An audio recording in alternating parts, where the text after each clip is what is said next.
It's a Thursday, July 26. This is the news on PBCJ. I'm Carol Francis. Effective August 1, there will be an increase in user fees for services provided to non-residents, private patients, and patients with health insurance at all public health facilities. The increases were reportedly approved by Cabinet and gazetted in the 2016 National Health Services Fees Amendment Regulations. The increased fees for hospital services include registration for general medical visits, which moves from $1,500 to $3,000. Specialty clinics moves from $3,500 to $7,500. The cost for ICU or intensive care unit moves from $5,000 to $10,600 per day. There is also an increase in the fees for food handlers permits, up from $500 to $1,000. Jamaicans who do not fall in any of the above-mentioned categories, that is, public patients without health insurance, will continue to access the public health services without charge, in keeping with the abolition of user fees for public health facilities that took effect in 2008. Greater demand for U.S. dollars in recent weeks has resulted in a further slide in the value of the local currency against its U.S. counterpart. That's the word from Minister with our portfolio in the Ministry of Finance and the Public Service, Fayval Williams, during yesterday's post-cabinet press briefing at Jamaica House. On Wednesday, the Bank of Jamaica's website indicated that the rate stood at $133 for $1 US. But what is driving the demand?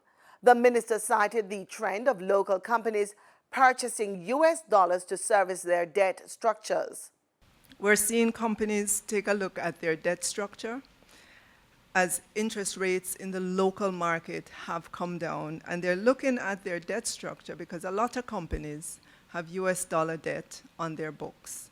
As rates converge in the local markets, it's advantageous for them to change out those U.S. dollar loans into Jamaican dollar loans, which is excellent, which is very good. It reduces the risk to companies of foreign exchange exposure.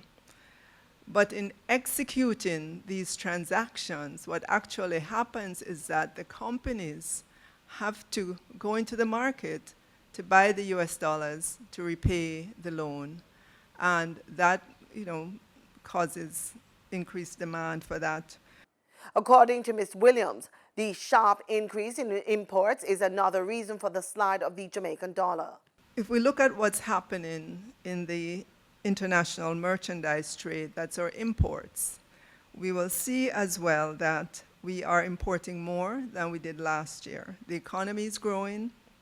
We need to import more in terms of input into the production process.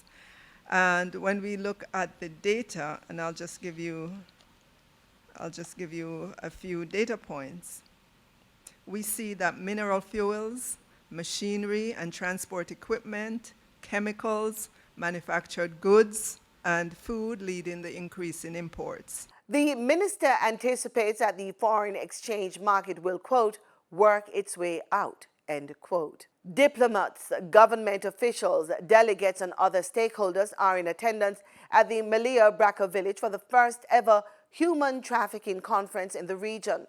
The conference is the flagship event of Trafficking in Persons Week, being observed from July 22 to 28.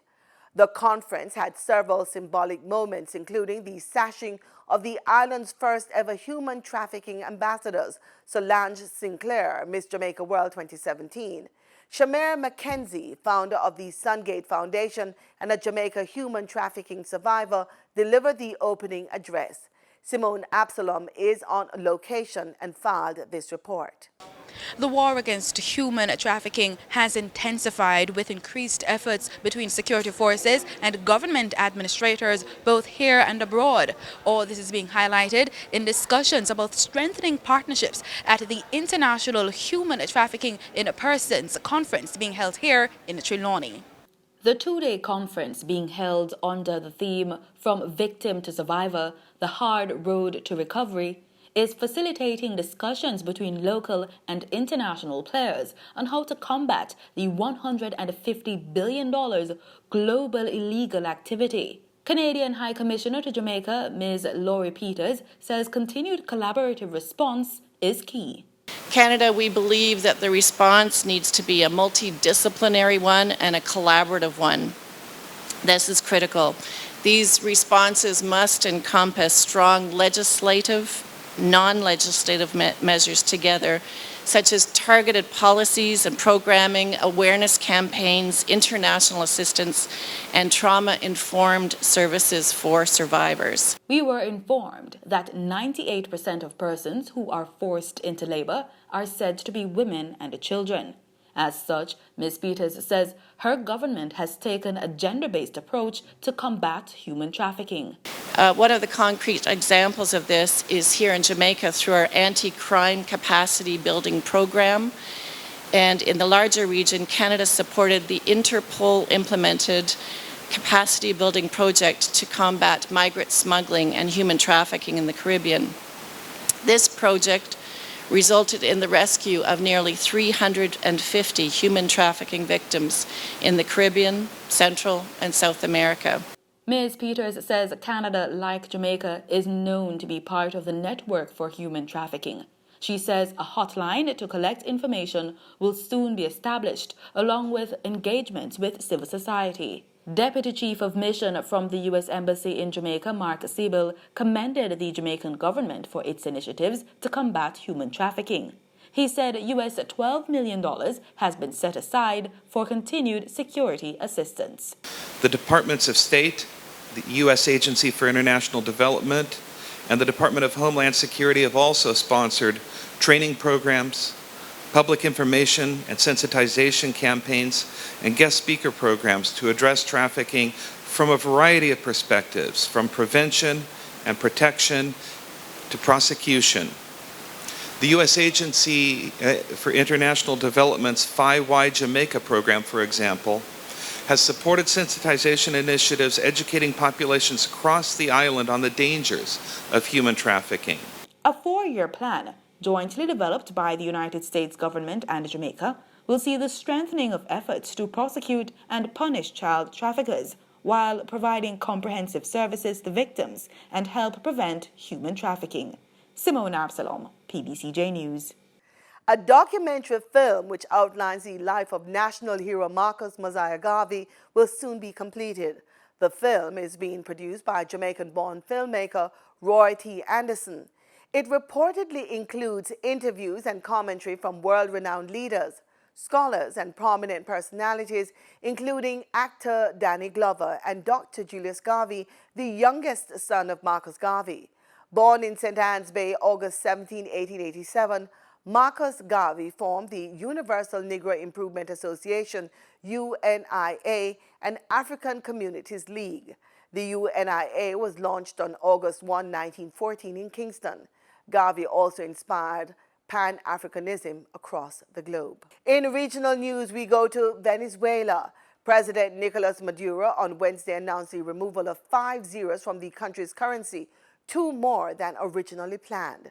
Maduro announced in a cabinet meeting that an economic recovery program involving monetary reconversion would commence August 20. He previously said new Bolivar bills with 3 zeros fewer would enter circulation on August 4, a measure already pushed back from June 4 at the request of banks. The measure, according to Maduro, seeks to protect local currency. The International Monetary Fund, the IMF, has projected that hyperinflation in Venezuela could reach 1,000,000% this year. New York Governor Andrew M. Cuomo has reportedly granted pardons to several Caribbean immigrants convicted of minor offenses. The pardons were issued to 7 individuals, including nationals from Jamaica, Barbados, and the Dominican Republic. They were facing deportation and other immigration consequences as a result of previous minor criminal convictions. This is the 3rd time the governor has used his pardon authority to protect individuals facing potential deportation. In other news, Barbados' Prime Minister Mia Mottley will continue to push for the implementation of the CARICOM Single Market and Economy CSME later this week when she holds another round of talks with CARICOM Secretary General Ambassador Erwin LaRocque in that country.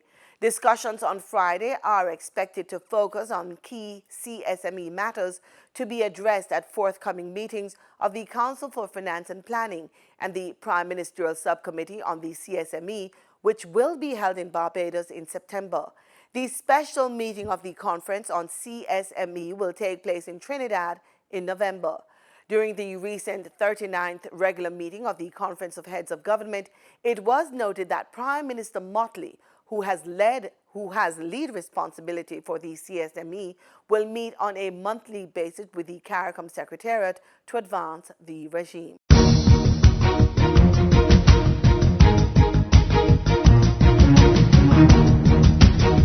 In sports, the Jamaica Anti-Doping Commission JADCO marked its 10th-year anniversary on Wednesday with a prestigious gala at the Terra Nova Hotel in Kingston. A full house of well-wishers, stakeholders and athletes gathered to mark the occasion. Jamaica Amateur Athletics Association J3A's president Dr. Warren Blake said JADCO was seminal in ensuring Jamaica's continued dominance of sports. And JADCO's operations have continued to grow, and now many more sports are being tested. A robust education program is in place. JADCO and J3As have continued to work hand in hand with the focus on our young athletes. It is therefore no surprise that over the last 2 years there has been no new adverse analytic findings. Positive dope tests, there has been none in track and field.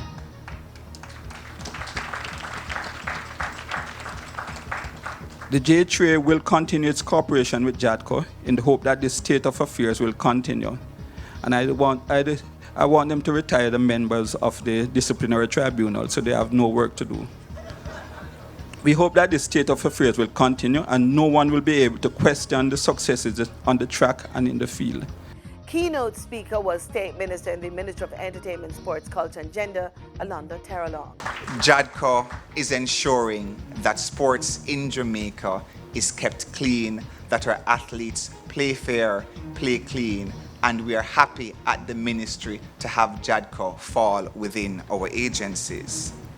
We understand, all of us, that JADCO is charged with ensuring that all athletes comply with the World Anti-Doping Code, which is a document that harmonizes regulations regarding anti-doping across all sports and all countries across the world. JADCO was established in 2008 after the government adopted the World Anti-Doping Program and the World Anti-Doping Code on November 17, 2003. In cricket, the West Indies defeated Bangladesh by 3 runs to level their 3-match one-day series at 1-1 in Providence, Guyana yesterday. Shimron Hetmeyer's superb 125 helped the West Indies to 271 all-out in the day-night game. Bangladesh were then restricted to 268 for 6 wickets, all for 50 overs, as the hosts claimed the victory at the Guyana National Stadium. The Phoenix Suns has reportedly selected Bahamas-born DeAndre Ayton as their #1 overall pick. According to a report by the Caribbean Times News, Ayton, a standout freshman player in college for the Arizona Wildcats, was seen by analysts and insiders as the overall top draft prospect for 2018. Ayton, who plays the center position, stands at 7 feet 1 inches tall at just 19 years old. He is the second Caribbean-born NBA star to be selected as the #1 overall pick since the San Antonio Spurs selected Tim Duncan of the U.S. Virgin Islands in 1997. And that's our package. Join us again, same time, same place for more news, sports, right here on PBCJ, the People's Station.